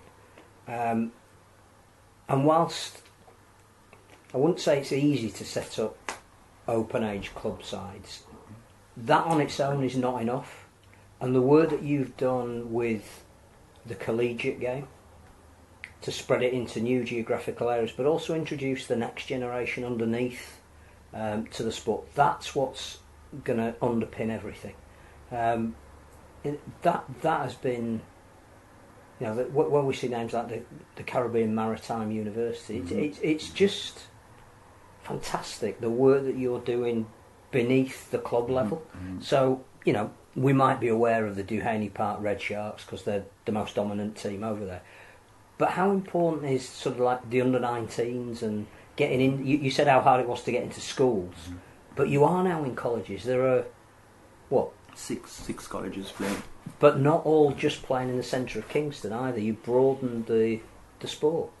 Yeah, I mean, we have GC Foster College, that's in St. Catherine. It's the only sports college in the Caribbean. As a matter of fact, they're the only ones that were really strong on rugby union before, because they used to have a team in the union competition. The University of the West Indies as well had rugby, because I played rugby union there.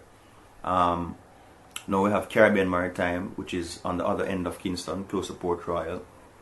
And then, we have a teachers' college involved. So, B.B. Cook High School, Cedar Grove High School, Old Harbour High School, Enid Bennett High School, Calabar High School. These are all schools now where boys who I coach at Michael are now coaching under 19s, 16s and 14s. And that is what is crucial for us in maintaining the game. With the colleges, we're an official part of the association. So we can't be kicked out unless there's a vote, which is critical. In the high school system, we are not a part of the official principal sports association. This is called the Intersecondary Sports Association. That's the reason, one of the reasons we're only at 10 or 12 schools. So if I can break the mold and get recognition, it opens up the entire country to the sport. Because many principals won't authorize a team because they say you're not under the association. But then no, they won't let you in because they're like, oh, it's dangerous. Oh, I don't think this is. So it's a cultural bias that's there. Who's gonna pay? Who's gonna pay if there a surgery is needed? And I'm like, what? Kids break their arms playing football. Kids break their legs playing football.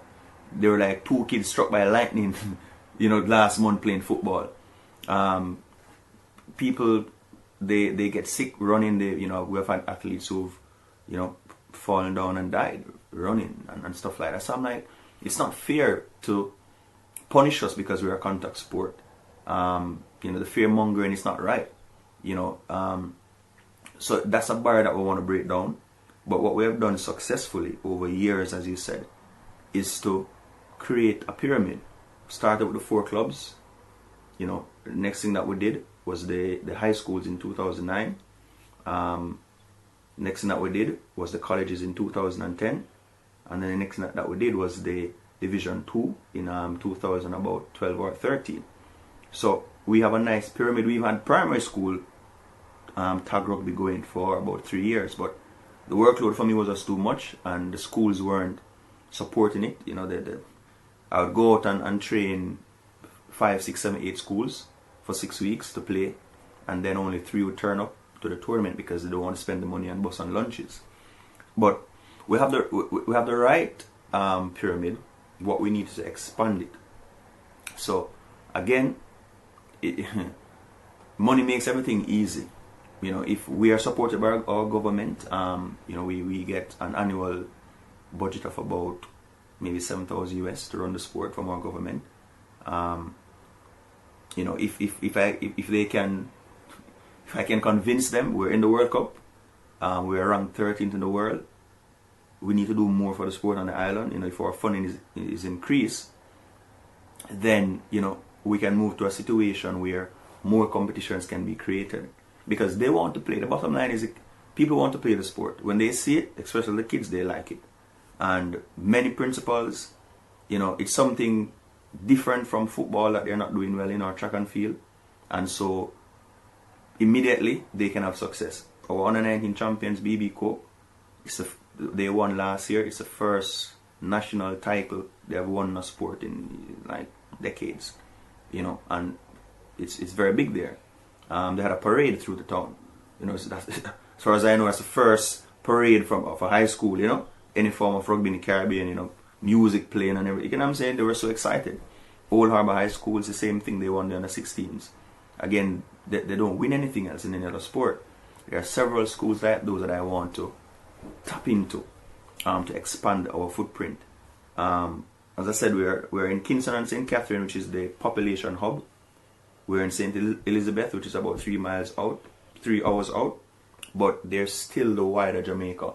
There's still another 180 schools that, if I can get 30, then the type of athletes that we can attract will be even better. You mentioned Jason Robinson. Obviously, he had a huge impact in helping to promote the game. It's no coincidence over 7,000 people turned up because it was hitting the right notes. We talk a lot on a weekly basis here about celebrity endorsement. You obviously are absolutely passionate about the product and how good it is. Mm-hmm. Is there anybody back in Jamaica that you can convince to back the World Cup bid? I know that people have trained close to Usain Bolt, and he is aware of the fact that there is rugby league, but is there anyone you could bring on board to be sort of ambassadors for your World Cup journey? Or well, I mean, for me personally, I don't know any personally, but over the years, you know, other persons within our family have made connections, you know, and stuff, and they know about it. But my approach, Phil, is different. As I said, like for me, if you send a tweet out, you know, and you know, big up rugby league, Jamaica Rugby League, so on and so on. Yeah, thousands might see it, but is that getting me somebody taking up a rugby league ball? So you know, hopefully I don't sound anyway. But for me, that's not the crucial thing. For me, it's that one other kid who is playing rugby league. It's that one other school that's playing, and you don't do that through, you know, endorsements. You do that through going in face to face and convincing someone to start playing the sport and showing them the benefits of it versus the risk. And you know, that's my focus. There are cultural issues as well, Phil, like with Jamaicans and rugby. You know, Jamaica has, you know, it's a very homophobic culture, and you know, rugby is a close contact sport, and so people's idea or impression of what the sport is not what the actual sport is. You know, they just think it's men jumping on men, and that negativity, it's something that you can only overcome it by engaging people one-on-one. Like I tell you a personal story. My brother, you know, has always hated the fact that I was playing rugby, because we grew up playing cricket and football and track and field, you know. And I picked up rugby union when I was like 12 or 13, and from the very first day he always had a go at me. He was always criticizing me. My entire family, you know, what kind of sport this are you doing? You know, you shouldn't be playing that. It's not right. And they were carrying on. I was like, have you ever played rugby? No, but you know, it's men jumping on men. You shouldn't play. I'm like, have you ever played? They're like, no. I went through 7 or so years of abuse from my brother about always teasing me, but he was serious. He really wanted me to stop. You're gonna die. You're gonna break something. It's not right. It's men jumping on men, and it's not. And I remember, you know, I said to him, I went to Cayman Islands on the rugby union national team, and he was like, you actually made the national team. You actually managed to travel on the rugby team, but I'm a better athlete than you. I'm faster than you, so I could do it too.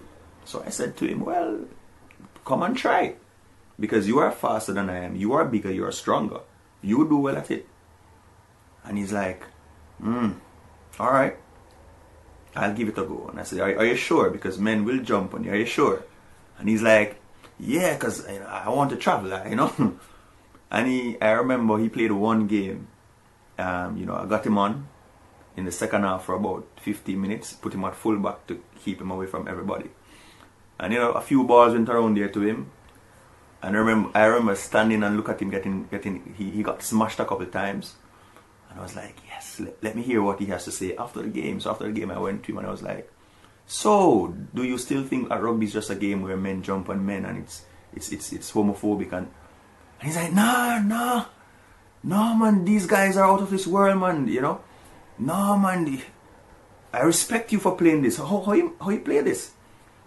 And that it changes his perspective. And I'm saying that's an issue in the community. And you mentioned that not many people here in the Caribbean community they're engaged with rugby. It's a cultural thing because you know it's history. It's slavery and what used to happen, and you know what has been passed on from generation to generation, and you know it's just a big thing for the Caribbean, and it has transformed into sports. Like in the Caribbean, you know, you don't do open showers, you know, like you don't look at other men being naked, and you know there's just big issues, and just by what they see in clips, they go, no, that's not right. That's a big part of the problem, and those barriers, you know, it takes a lot to break down, because if you don't know what's happening and you have a perception, how do you change it? And if you tell me that don't go out at nights in Leeds because if you're walking after 11, people will mug you or stab you. I have that perception. I'm not going out because this is what I've been told. So that's a real challenge for us. And I don't know if in England again if it's different because again of culture. You know, certainly people from the West Indies have been here for a while and they're children, so they're more English than anything else. So I don't know if that's an issue here, but for us in the Caribbean, it's a big issue. And part of breaking that for me too is getting women playing, because yeah, that's big. So yeah, you know, Jason, big help, massive help. You know, really, I'm really happy to have him on board with Alex. It has lifted what we've been doing, and I think. I don't know what the answer is in terms of 7,000 people came out. I'm sure that a couple of, you know, a decent amount of that were people of West Indian heritage. They were. How do you get them to another game? You know, how do we get them to a Leeds Rhinos game? You know, I don't know, because again, it's a cultural thing. It's a tough one. One of the other things I was going to mention, I'm conscious of the fact that you spoke for nearly an hour and a half, just captivated by every word. The history of rugby league, particularly in the north of England, is we've always been at our best in deprived areas. That where we are our strongest and where family actually means something, community means something, is that we've been the sport that has been able to get into communities that are neglected in many ways and that other sports don't take the time and trouble to. There are areas like that in and around Kingston. Could rugby league, cultural differences aside, be the sport that starts to break down the barriers and gives those that feel the most disenfranchised with life an outlet? Because, as you say, once you try it, that physical element is actually what people enjoy the most. And it's almost as if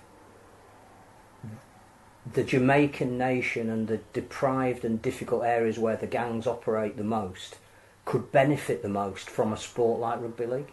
Or is that naive to think that way? No, it's not. It is actually something that we consciously approach. You know, we approach that process to engage these difficult communities. I told you that the very first game of rugby league. I was telling Alex today that the first game of rugby league in Kingston was played in Olympic Gardens. They had a team, and Olympic Gardens is one of the baddest areas in Kingston. Like, the first game of rugby league, no joke, field is in the middle. One side of the community on your left. Boys were hundreds. There literally over 500 people there, lined off with people. The boys, some of them were armed. The other end, because they were at war, quote unquote, with each other. They had their guns on them as well, and the Olympic team was playing in the middle against Vauxhall. That's the first game, and many of the boys who played in that first game, were gangsters. We knew this. We had one of them. He died, in bad circumstances, because he got in the game for about 3 or 4 years, and kept him off the street a lot. But as the team began to disintegrate, he went back out in the streets, and then he died. So there's a lot of that goes on. Personally, I know quite a few players who are were involved in gangs, or their families, and rugby league has been their savior. Sports in general, I mean, that is what it does. In several of our schools, such as Cedar Grove Academy, BB Coke, and Old Harbour High, the reason the programs were approved by the principal is because they are intervention programs. So all the kids who are in gangs and who are having problems, they are channeled to the team. So either you get suspended, or you join the team, or you go to training. And even at my school, I remember years ago, Calabar High School, that's how many of the boys went on the team. Detention, you're a troublemaker, detention, suspension, or go play rugby to get the aggression out. So yeah, definitely. Right now, we just welcome back the 7th team to the NCC, West Kingston, West Kingston Hyenas. And a lot of those boys are from Denham Town and Tivoli Gardens, and though arguably those are the most violent communities in Kingston right now. And it's just something else engaging them, because first it is a time issue. That they're always late, because kids have to go. They have to take a circuitous route, a safe route, literally, to leave their homes, some of them. So they're always late. They come, and some might be from different areas. So you'll have teammates who they are at odds. Their lanes or streets are at odds, and they're on the same team. Sometimes they got each other on the field. So it's been interesting because we had them a few years ago, and they folded midway the season because of disciplinary issues. We actually went down into their community to play for the first time, and that was a real eye opener for members of the, it was Duhaney Park at the time, and they stopped. Midway they stopped. This time around they went through the entire season and they played. They entered the knockout and they were supposed to play in the 3rd place. They didn't show up for the 3rd place though. But as I said to persons back home, this is what we want, because when these kids are at rugby league on a Saturday, at least for 3 or 4 hours, we know they're in a safe environment.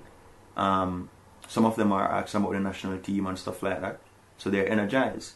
So it's definitely a sport that it's for everybody, because you have some guys who are uptown, as we'd call it, quote unquote, educated people, but as in we would say in Jamaica, it's a ghetto youth sport as well. Many of the players are from deprived communities. Many have been in gangs. Some may still be in gangs. But our mandate is to push respect, push discipline. If you look at our match official shirt now, it's at the back, it's respect. And we just try to use the sport to engage and to teach us as much as we can good values, and that's what we want to continue to do. And some of the best players are from these areas because they're absolutely fearless. So yeah. Just realised we've got through over 2 hours now without mentioning referees until the final couple of minutes, which is quite good. In closing, the national anthem yesterday was brilliant. Loved it. Denise Pearson was superb. Although I'm sure the crowd thought it was over about twice. Yeah, I knew that would happen.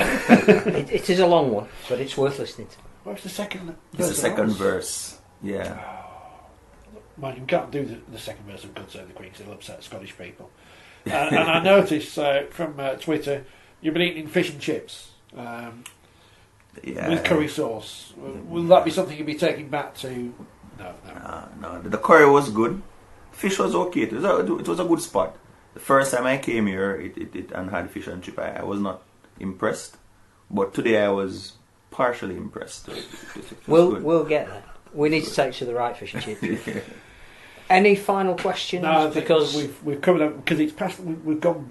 I know you've been absolutely fantastic. I knew you had a story to tell. I wanted as many people as possible to hear it. That it'll go out on the podcast as well. I can't wish you anything but continued success. If there's any support at all that anybody over here can give, just let us know. We'll put it out there. Can't wait to see you for the World Cup. Hopefully a couple of internationals this time next year. Maybe Wales and France would be nice. But anybody who didn't know the story of Jamaican Rugby League that now does, I'm sure they'll join me in thanking you for everything you've done so far and continued good luck and success in everything you do from here on in. Thanks. Good to see you. Respect, man. Thanks for having me on. And one can only hope we hit Our the pleasure. Apple podcast charts in Jamaica next week. We didn't last week. You can hear it in Jamaica. So yeah, man. I listen to it sometimes. I do listen to it, man. I listen sometimes. It's the greatest review we've ever had of this program, and we're going to put that on the adverts this week. Romeo, thank you very much for coming in. Thanks. Safe journey home. Enjoy the sunshine. When are we going to see the sun again? I think there's one day in July next year. Summer bash time. Thanks for watching. Thanks for listening. We'll be back next week with another special guest, although one who you will have seen on this programme before, mentioning no names, but you know who she is. So thanks for coming. Thanks for listening. Thanks for coming. Oh, I don't know what I said. It's the end of the programme. It's been a long and difficult couple of weeks, but thanks for watching. We'll see you again soon.